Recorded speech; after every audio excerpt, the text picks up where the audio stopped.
तुमने बहुत बार सुना होगा कि टेस्ट पेपर का एनालिसिस करो, एनालिसिस करने से ही मार्क्स इम्प्रूव होते हैं और मिस्टेक्स कम होते हैं, जो कि एकदम सही बात है। लेकिन हम सबको ना अच्छे से एनालिसिस करने नहीं आता है और इसके कारण से ना हमारा खूब सारा वक्त लग जाता है और उतना आउटपुट नहीं निकल पाता है। लेकिन रुको, मैं आज तुमको बताने वाला हूँ कि टेस्ट पेपर का एनालिसिस कैसे करना है, मिस्टेक नोटबुक कैसे बनाना है और साथ ही में उसको रिवाइज कैसे करना है। और बहुत सारे बच्चों का डाउट होता है ना कि हमारे तो टेस्ट में बहुत सारे सवाल गलती होते हैं, क्या हम एनालिसिस करें कि नहीं करें। तो मैंने इस वीडियो में ना सारे एस्पेक्ट को कवर किया है। वीडियो थोड़ा सा लंबा हो सकता है, लेकिन ये तुम्हारे हर एक डाउट को आज सॉल्व कर देगा। और वीडियो के एंड में ना एक बहुत बड़ा सरप्राइज है तुम्हारे लिए, तो मेक श्योर तुम वीडियो को एंड तक देखना। सो हेलो एवरीवन, मैं हूं Anish and I am a first year MBBS student. और आज का जो हमारा टॉपिक होने वाला है ना, वो होने वाला है टेस्ट एनालिसिस के ऊपर। अब देखो, मैंने ना वीडियो को 3 पार्ट में डिवाइड किया है। हमारा फर्स्ट पार्ट है टेस्ट एनालिसिस कैसे करना है, वो भी सब्जेक्ट वाइज। दूसरा है कि हमें मिस्टेक नोटबुक कैसे बनाना है। पहला कि तुम्हें कैसे बनाना है, और how was my own mistake notebook. Third part है ना कि हमें उस मिस्टेक नोटबुक को आखिर रिवाइज कैसे करना है।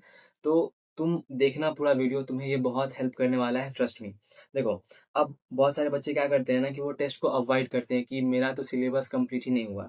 लेकिन अगर तुम्हारा 40 से 50% में सिलेबस अगर हुआ है ना, तो तुम जाके तुम टेस्ट दो और उसका एनालिसिस करो उस पार्ट का, कि तुमने एक्चुअली में तुमने जो पार्ट पढ़ा था, तुम्हें उस पार्ट का कितना परसेंट तुम्हें याद था या फिर कितना तुमने उसका आउटपुट निकाला। अब देखो, एक बहुत होशियार बच्चे ने मुझे कमेंट किया कि 200 मॉक टेस्ट दे के तुम क्या उखाड़ लोगे। तो देखो, बताता हूँ मैं क्या तुम क्या उखाड़ सकते हो। देखो, मॉक टेस्ट से क्या होता है ना कि तुम एक्चुअली में तुम क्वेश्चन प्रैक्टिस कर रहे होते हो, तुम अपने सिलेबस का रिवीजन कर रहे होते हो, तुम अपने वीक एरियाज को तुम स्ट्रॉन्ग कर रहे होते होगे, और साथ ही में तुम्हारा एक्यूरेसी, स्पीड एंड मार्क्स सब तुम्हारा इंप्रूव हो रहा होता है। और पता है सबसे मेन बात क्या होता है, जब तुम नीट का एग्जाम दोगे ना, तो उस दिन इतना प्रेशर होता है ना कि उसको हैंडल करना ही बहुत बड़ा बात होता है। और ये चीज उस बच्चे को समझ में आएगा जिसने एक बार नीट दे रखा है। तो इस चीज को तुम्हें प्रैक्टिस अभी से करना होगा, प्रेशर हैंडल करने का, और वो मॉक टेस्ट के थ्रू ही होता है। और मैंने खुद अपने मार्क्स 500 से 700 प्लस इंक्रीज किए थे लास्ट ईयर मॉक टेस्ट दे के ही। तो इन लोगों के बात में मत आना। तुम जितना मॉक टेस्ट दे सकते हो तुम देना और उसका एनालिसिस करना। मैंने एक वीडियो बनाया हुआ है कि 200 मॉक टेस्ट का रोड मैप क्या होने वाला है, एक बार उसको देखना और ये तुम्हें बहुत हेल्प करने वाला है इस साल नीट क्वालिफाई करने में, अगले साल। अब देखो, वीडियो को स्टार्ट करते हैं। देखो, पहला चीज ना कि हमें ना जो टेस्ट का है ना, एनालिसिस है ना, वो हमें एग्जाम के वक्त ही स्टार्ट कर देना है। अब देखो कैसे, हम क्या करेंगे ना, हम कुछ मार्किंग्स करने वाले हैं। लाइक हम एक स्टार मार्क बनाएंगे, हम एक सर्कल बनाएंगे, और हम एक ब्लैंक बनाएंगे या फिर छोड़ देंगे उस जगह पे। देखो, अब कुछ ना सवाल होंगे ना कि जो तुम्हें लगते होंगे कि हाँ दिस क्वेश्चन आर इम्पोर्टेंट और ये मेन एग्जाम में भी आ सकते हैं, तो हम उनको ना वहीं पे स्टार मार्क करके छोड़ देंगे ताकि हम उसे बाद में देख सके। अब हमें ना सर्कल क्या करना है। अब बहुत सारे सवाल ऐसे होंगे ना जो कि तुम्हें आते होंगे, लेकिन तुम्हें कंफ्यूजन हुआ कि हाँ ऑप्शन 1 भी हो सकता है, 2 भी हो सकता है, और तुमने उसका आंसर भी तुमने मार्क कर दिया, लेकिन स्टिल तुमको कंफ्यूजन है, तो वहां पे ना हम एक सर्कल घेर देंगे ताकि बाद में हम उसको देख सके। एंड तीसरा है ना, ऐसे सवाल जो कि हमें आते ही नहीं है, जो कि बहुत टफ है, हमें आते नहीं है, तो हम क्या करेंगे ना, वहां पे एक एक ब्लैंक स्पेस लगा के छोड़ देंगे बस, ठीक। अब देखो, जैसे ही तुम्हारा एग्जाम खत्म होता है ना, मानो तुमने 2 से 5 एग्जाम दिया, तो तुम्हें बस 30 मिनट तुम्हें रेस्ट करना है, और फिर तुम्हें 5:30 से अपना एनालिसिस करने में लग जाना है, और तुम्हें अपना वक्त नहीं वेस्ट करना है। देखो, बहुत बार क्या होता है ना, हम सोचते हैं कि हमने आज एग्जाम दिया, हम रात में एनालिसिस करेंगे या फिर कल करेंगे। उसके चक्कर में क्या होता है ना, एनालिसिस हम कर ही नहीं पाते हैं, और जब करने बैठते हैं ना तो बहुत वक्त लगता है। एग्जाम के बाद क्या होता है ना, हमारा माइंड एकदम फ्रेश होता है, और हमें अपने मिस्टेक्स याद होते हैं कि हाँ मुझे वहां मैं फंस रहा था, मुझे वहां बहुत वक्त लग रहा था। तो एग्जाम के बाद में ही तुम्हें एनालिसिस करना है, और मैं भी ऐसे ही करता था कि 5 बजे मैं एग्जाम दे के आया, 15-20 मिनट ब्रेक लिया, और मैं एनालिसिस करने स्टार्ट हुआ, मतलब एनालिसिस करना मैं स्टार्ट था करता, कि मुझे इसमें वक्त नहीं लगाना है, ठीक। अब देखो, स्टार्ट करते हैं from physics and physical chemistry. देखो, इसमें क्या होंगे ना कि तुम्हारे पास बस 4 टाइप के सवाल होंगे। पहला सवाल टफ सवाल जो तुमसे नहीं बनेंगे, ठीक। दूसरा होगा सिली मिस्टेक। सिली मिस्टेक भी 2 टाइप के होंगे, या तुमसे कैलकुलेशन एरर होगा या तुमसे रीडिंग मिस्टेक होगा। या फिर थ्योरी वाले सवाल जो कि आजकल बहुत आ रहे हैं, असर्शन रीजन हो गया, स्टेटमेंट वाले सवाल हो गए, और चौथा हो गया ना कंफ्यूजन वाले सवाल। तो तुम मेनली इन 4 टाइप के तुम क्वेश्चंस में तुम फंसने वाले हो एग्जाम में। इसके अलावा और कोई सवाल नहीं आने वाला है। तो अब बात करते हैं ना टफ सवाल के बारे में। देखो, अब एक्चुअली में टफ सवाल क्या होता है, तो मेरे पास एक क्वेश्चन है यहाँ पे जो कि टफ सवाल है, और मुझसे ये एग्जाम में नहीं बना था, और शायद मोस्ट ऑफ द एवरेज बच्चों से सवाल नहीं बनेगा। तो क्या करना है ना हमें, हम क्या करेंगे कि उस सवाल को एग्जाम में छोड़ देंगे, उस पर अपना वक्त नहीं लगाना है, क्योंकि एक तो वक्त हमारा लग जाएगा और वो हमसे बनने वाला भी नहीं है। तो हम क्या करेंगे ना कि हम घर पे आएंगे और उसको खुद से बनाएंगे बिना आंसर देखे हुए, कि हाँ, अपना पूरा दिमाग लगाओ और देखो तुमसे बन रहा है कि नहीं बन रहा है। दूसरा है कि अगर दिमाग लगाओ पूरा नहीं बन रहा है, तो फिर तुम जाके अपना नोट्स खोलो, उसका थ्योरी पढ़ो, या फिर उसका सॉल्यूशन देख लो और उसको समझ लो। तो इससे क्या होता है ना कि हमें टफ सवाल का ना आइडिया मिल जाता है कि हाँ, हम क्या सोच रहे थे तो सवाल नहीं बना, और आंसर में क्या दिया है कि सवाल बन गया। तो इससे हमारा कंसेप्ट खुलता है। और अगर तुम्हें फिर भी समझ में नहीं आ रहा है, तो तुम अपने फ़ोन का हेल्प ले सकते हो। आजकल चैट जीपीटी का ही तुम हेल्प ले सकते हो, एंड टीचर्स एंड फ्रेंड का तुम हेल्प ले सकते हो। अब देखो, तुम्हें ना कभी भी टफ सवाल को स्किप नहीं करना है। हम क्या करते हैं ना कि घर पे आके कि भाई ये तो बहुत टफ सवाल है, एग्जाम में आएगा नहीं आएगा, छोड़ देते हैं हम। लेकिन क्या होता है ना कि एक टफ सवाल के थ्रू तुम कम से कम 5 से 6 कंसेप्ट तुम रिवाइज करते हो, ठीक ना। तो इसीलिए उसको कभी छोड़ना मत। देखो, अब ना हमें उसको लिखना कैसे है मिस्टेक नोटबुक में। तो हम क्या करेंगे ना, हम क्वेश्चन को ना एकदम शॉर्ट फॉर्म में लिखेंगे, ठीक ना। शॉर्ट पूरा क्वेश्चन हमें नहीं लिखना है, हम उसको एकदम शॉर्ट फॉर्म में लिखेंगे, और आंसर को ना बस हिंट के फॉर्म में लिखेंगे, ताकि हमें पता हो कि इसको सॉल्व कैसे करना है, ना कि वहां पे हम पूरा आंसर लिख रहे होंगे। एग्जाम्पल में तुम देखो, यहाँ पे ना मैंने एक क्वेश्चन को ना फिगर में बना दिया है, कि हमसे यहाँ पूछ रहा है कि रेंज क्या होगा और हमें कंडीशंस क्या दिया हुआ है। ये हो गया मेरा क्वेश्चन। और मैंने आंसर में क्या किया ना कि मुझे पता है कि रेंज का फॉर्मूला क्या होता है, वेलोसिटी इनटू टाइम। तो मैंने लिख लिया कि हाँ, वेलोसिटी का फॉर्मूला क्या होगा, एंड टाइम मुझे कहाँ से मिलेगा, और इसका आंसर कितना आने वाला है। तो ऐसे करके ना, ना मैंने क्वेश्चन लिखा, ना मैंने आंसर लिखा, और बहुत कम वक्त में मैंने अपने मिस्टेक को अपने नोटबुक में लिख लिया। तो ऐसे करके ना हम अपना वक्त बचाते हैं। अब देखो, बहुत बार क्या होगा ना कि ऐसा कोई क्वेश्चन आएगा जहाँ पे तुम एक कंसेप्ट भूल रहे होगे, या फिर तुम फॉर्मूला भूल रहे होगे। तो हम क्या करेंगे ना, हम उस क्वेश्चन को नहीं लिखने वाले हैं, बस उस फॉर्मूला को लिख लेंगे। लाइक एक बहुत फेमस क्वेश्चन पूछते हैं कि के ई लॉस्ट का फॉर्मूला क्या होता है। तो अगर तुम इसको बनाते हो ना प्रोसेस से, तो ये बहुत वक्त लेता है, लॉस्ट इन कैनेटिक एनर्जी, ठीक ना। लेकिन अगर तुम इसका फॉर्मूला यूज करते हो ना, तो ये बहुत कम टाइम में तुम्हारा बन जाएगा। तो मैंने क्या किया ना, मैंने बस इसके फॉर्मूला को ही अपने मिस्टेक नोटबुक में लिख लिया था। अब चौथा आता है ना कंफ्यूजन वाले सवाल। देखो, ये ऐसे सवाल होते हैं ना जो कि हमें आते हैं, लेकिन हम श्योर नहीं होते कि भाई हम जो सोच रहे हैं सही सोच रहे हैं, ऑप्शन 2 भी तो सही हो सकता है। तो ये बहुत खतरनाक सवाल होते हैं, और ये अगर मेन एग्जाम में आ गए ना, तो ये हमें बहुत पैनिक करने वाले हैं।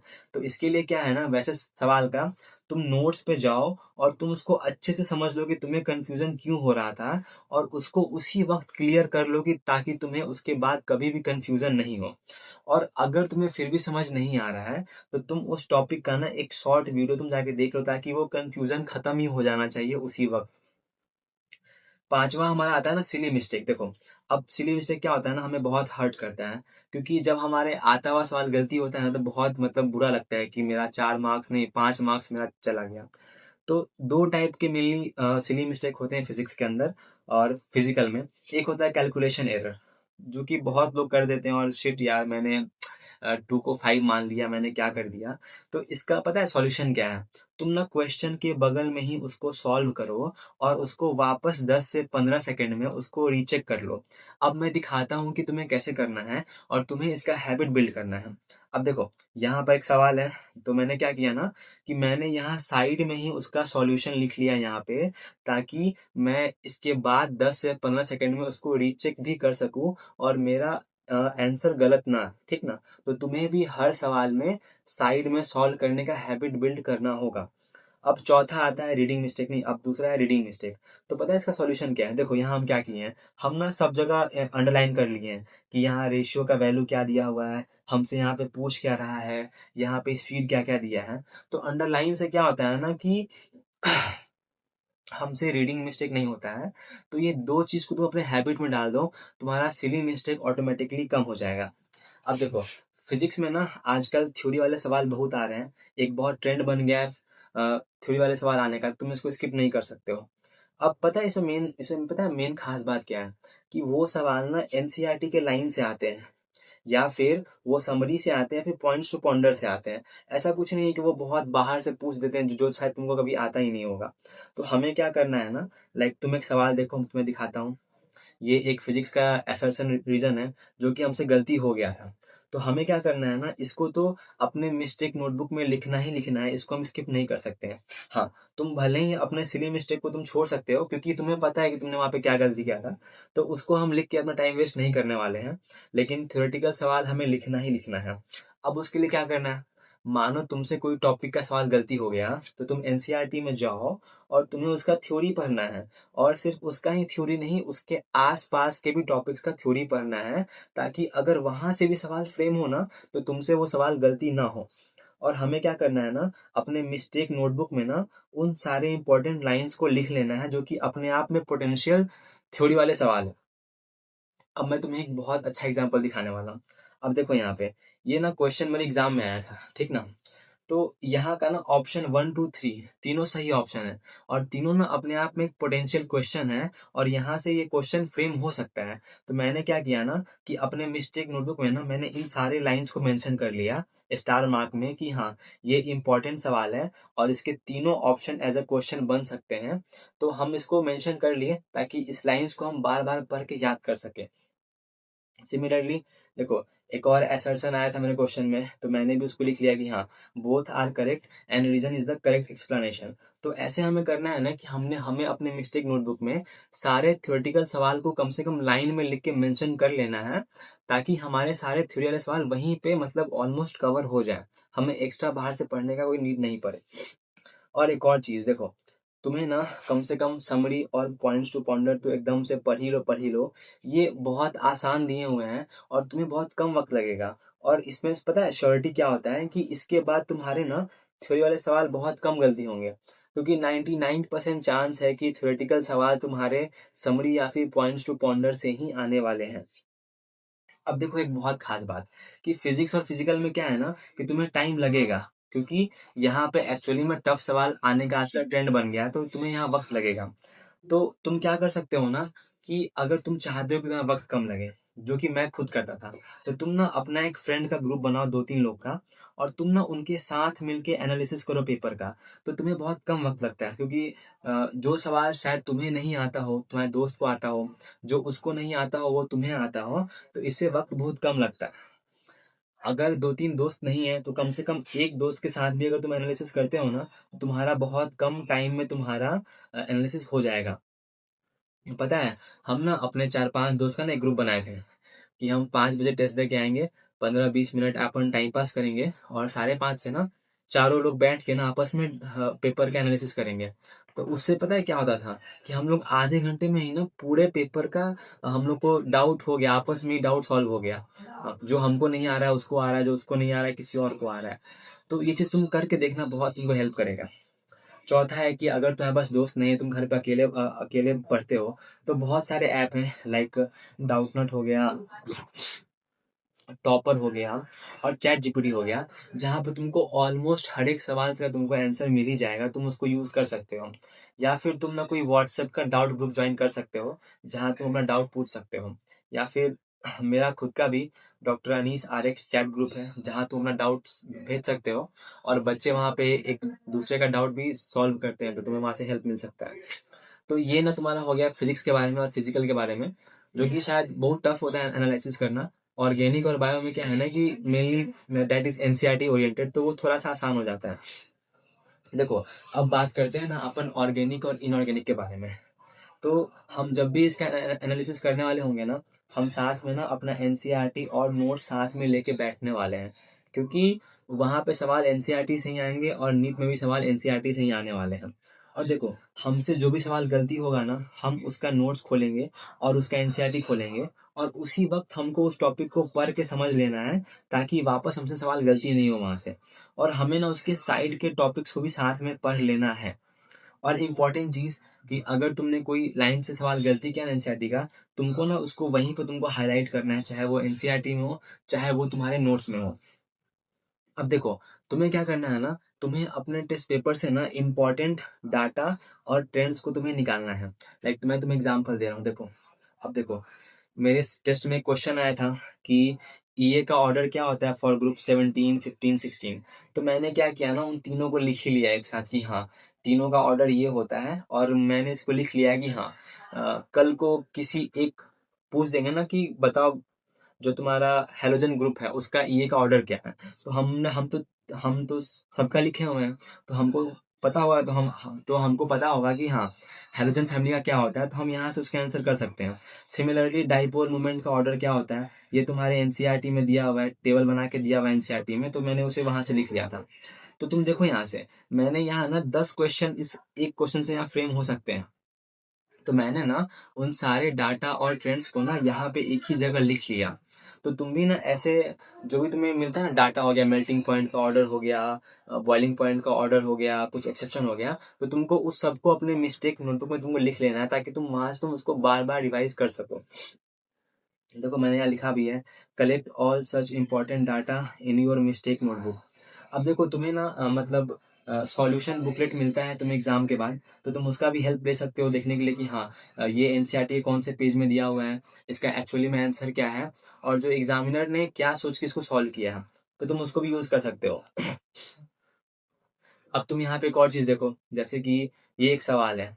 अब हमसे ये सवाल एग्जाम में गलती हो गया, तो हम क्या करेंगे ना, हम घर आके अपना नोट्स खोलेंगे और हम ना इस चारों ऑप्शन को समझेंगे कि जो ऑप्शन 1 का फॉर्मूला है ये क्यों गलती हुआ और ये कहाँ पे एप्लीकेबल होता है, ऑप्शन 2 का फॉर्मूला क्यों गलती हुआ और ये कहाँ पे एप्लीकेबल होता है। और हम क्या करेंगे ना, इन चारों फॉर्मूलाज को ना अपने मिस्टेक नोटबुक में लिख लेंगे, ताकि मेरा एक सवाल से हम 4 सवाल फ्रेम कर लिए, कि अब हमसे अगर 4 सवाल पूछेगा ना इस टॉपिक से, तो वो हमसे अब गलती नहीं होगा। ठीक। तो क्या होता है ना, ऐसे ही हमारा ना वीक कंसेप्ट कम होता है और हमारा कंफ्यूजन भी कम होता है और हमारा मार्क्स बढ़ता है। तो ये हो गया हमारा केमिस्ट्री का, ऑर्गेनिक एंड इनऑर्गेनिक का। अब अपन बात करते हैं ना बायोलॉजी का। देखो, मुझे लगता है ना कि अगर तुम बायो को अच्छे से एनालाइज करते हो ना, तो तुम फुल मार्क्स भी ला सकते हो बायो में, कोई बड़ा बात नहीं है। और हम भी अपना बायो में मार्क्स टेस्ट पेपर एनालिसिस करके ही इम्प्रूव किए थे। फर्स्ट ऑफ ऑल, तुमको ना अपना दोनों एनसीईआरटी साथ में लेके बैठना है, और जो भी सवाल, लाइक जहां तुमको कंफ्यूजन हुआ, जो तुमसे सॉल्व नहीं हुआ, और जहां तुमने सिली मिस्टेक किया, तुमको उसको एनसीईआरटी खोल के तुमको उस टॉपिक को अच्छे से पढ़ना है और समझना है, और साथ ही में साइड टॉपिक्स को भी तुमको पढ़ना है। हम तुम्हें एक एग्जाम्पल दे रहे हैं, देखो। अब यहाँ पर क्या है ना कि हमसे ये सवाल गलत हो गया कि ये वाला स्पेस कौन से दो मेम्ब्रेन के बीच में होता है, तो हमसे गलती हो गया। हमको पता है कि क्वेश्चन कहाँ का है, तो हम उस चैप्टर को खोलेंगे। Like I will open human, जो ह्यूमन का चैप्टर दिया हुआ ना, ह्यूमन चैप्टर, उसको खोलेंगे, और हम ना जो पूरा टॉपिक दिया हुआ है फर्टिलाइजेशन का, हम उसको पढ़ने वाले हैं और समझने वाले हैं कि एक्चुअली में इस बार हमसे गलती क्यों हुआ। तो ऐसे ही ना हम बायो को इम्प्रूव करते हैं कि हम ना उस टॉपिक को एनसीईआरटी से उसी वक्त पढ़ने वाले हैं, ताकि हमारा इंस्टेंटली वो डाउट क्लियर हो जाए। अब देखो, हमें बायोलॉजी में मिस्टेक नोटबुक कैसे बनाना है, तो हम क्या करेंगे ना, हम सवाल नहीं लिखने वाले हैं, हम बस ना थ्योरी को पॉइंट्स के फॉर्म में लिखने वाले हैं। अब मैं तुम्हें दिखाने वाला हूँ कैसे लिखना है हमें। अब तुम देखो, समझा, ये फोटो मेरे मिस्टेक नोटबुक का है। अब यहाँ पे तुम देख रहे होगे कि एग्जाम में एक सवाल आया है कि कॉकरोच का हार्ट कहाँ पे होता है, तो वो हमसे गलती हो गया, तो हम इसको लिख लिया ना कि head elongated muscular tube along the mid dorsal line of thorax and abdomen. और साथ में ये भी लिख लें कि इट इज फनल शेप्ड होता है and Austria on both side. Similarly हमसे एक सवाल पूछा डायग्राम का कि जो एनाट्रोपस ओव्यूल का लेबलिंग क्या होता है, वो हमसे गलती हो गया, तो हम ना उसको शॉर्ट में ही यहाँ पे ड्रॉ कर लिए। तो ऐसे करके ही ना तुम देख सकते हो कि फ्रॉग का जो होता है ना ये हार्ट, उसका शेप क्या होता है, उसका फीचर्स क्या होता है, उसको यहाँ पे लिख लिए। सिमिलरली कि इंटरफेस क्या होता है और इंटरकाइनेसिस क्या होता है, उसको भी यहाँ पे हम शॉर्ट में लिख लिए।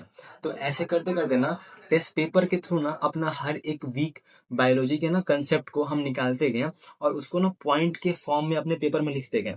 लाइक तुम यहाँ देख सकते हो कि चारगाफ रूल क्या होता है, लाइक ग्राफ क्या होता है, पोलराइजेशन का, डिप्रेशन का, हर्ट का। तो मैंने हर एक इम्पॉर्टेंट पॉइंट को मेंशन किया है। इवन तुम यहाँ पे अगर तुम देखते हो कि इम्पॉर्टेंट होते ना डेट्स, कि मेंडल ने कब पब्लिश किया, मैंने हर वो इम्पॉर्टेंट चीज को वहां से निकाल के अपने मिस्टेक नोटबुक में लिख लिया था। अब पता है इसका फायदा क्या हुआ? इसका फायदा ये हुआ कि मैंने अपने दोनों एनसीईआरटी के सारे मिस्टेक्स को ना एक जगह लिख लिया। अब अगर सवाल मुझे कहीं से गलती होने वाला है तो मेरे मिस्टेक नोटबुक से ही गलती होने वाला है। और अगर उस नोटबुक को हम बार बार पढ़ के अपने हर एक गलती को इम्प्रूव कर लेंगे, तो क्या तुम्हें लगता है कि तुम्हारा एक भी सवाल गलती होने वाला है बायोलॉजी में? हाँ, नहीं ना। तो ऐसे ही बायो में फुल मार्क्स आते हैं, और यही तरीका है जो कि हर एक टॉपर फॉलो करता है, कोई अलग तरीका नहीं होता है। ठीक, चलो। तो वही तुम्हें करना है ना, तुम्हें ना अपने सारे इंपॉर्टेंट डाटा एंड कंसेप्ट को अपने मिस्टेक नोटबुक पर तुम्हें लिखना है और उसे बार बार रिवाइज करना है। तो ये था अपना वीडियो का फर्स्ट पार्ट की how to analyse your test paper.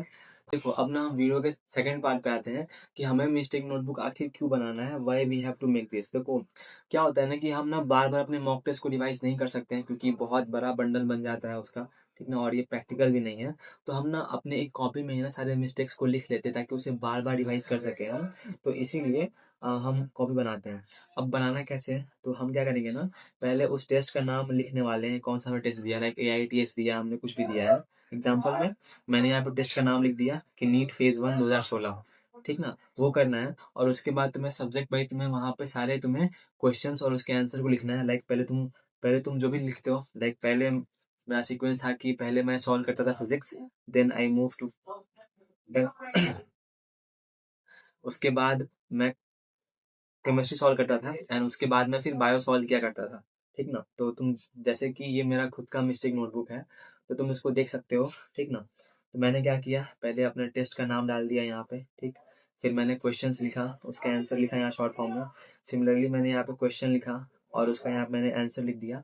तो ऐसे करके ही ना मैंने जो भी सवाल गलती किए हैं ना, उनका क्वेश्चन और उसका आंसर शॉर्ट फॉर्म में मैं यहाँ पे मेंशन करता था, ठीक।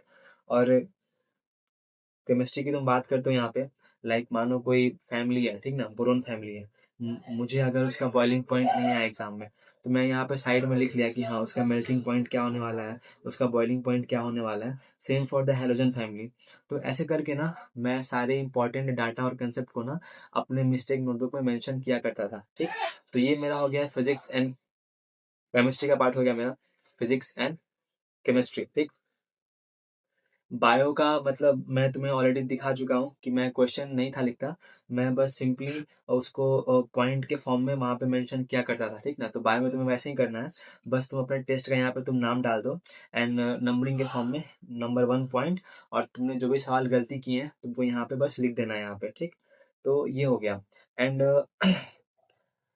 तुम परेशान मत हो, मैं तुम्हें इस PDF को शेयर करने वाला हूँ, ठीक ना। मैंने जो भी मेरा मिस्टेक नोटबुक है, तुम उसको देखना और यहाँ से तुम कुछ सीखना और अपना खुद का मिस्टेक नोटबुक बनाना। अभी तो बस बहुत वक्त है, कम वक्त नहीं है, ठीक ना, तुम अभी भी इम्प्रूव कर सकते हो। और मुझे सब्सक्राइब कर देना यार, क्योंकि MBBS बहुत हेक्टिक होता है, स्टिल हम तुम्हारा बहुत हेल्प करते हैं।